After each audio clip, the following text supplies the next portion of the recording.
Janasena party పునరుత్తేజానికి శ్రీకారం చుట్టింది. Party కార్యకర్తలతో మమేకమవుతూ భవిష్యత్తు కార్యాచరణకు దిశానిర్దేశం చేయడానికి జనసేన అధినేత ఉప ముఖ్యమంత్రి పవన్ కళ్యాణ్ ప్రారంభించిన సేనతో సేనాని సమావేశాలు ఈ రోజు నుంచి విశాఖపట్నంలో నిర్వహించనున్నారు.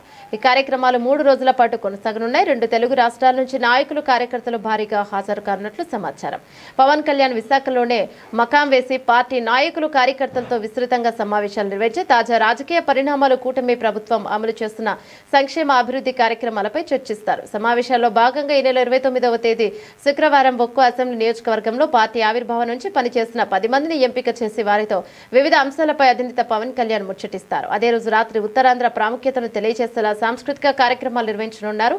మున్సిపల్ స్టేడియంలో, బీచ్ రోడ్డులోని వైఎంసీఏ హాల్ సమావేశాల నిర్వహణకు ఏర్పాట్లు చేశారు. అలాగే 30న ఇందిరాగాంధీ ప్రియదర్శిని స్టేడియంలో భారీ బహిరంగ సభ నిర్వహిస్తున్నట్లు పార్టీ శ్రేణులు తెలిపారు. ఆ రోజు సాయంత్రం 6 గంటలకు ఉప ముఖ్యమంత్రి పవన్ కళ్యాణ్ సభా ప్రాంగణానికి చేరుకుని ప్రసంగిస్తారు.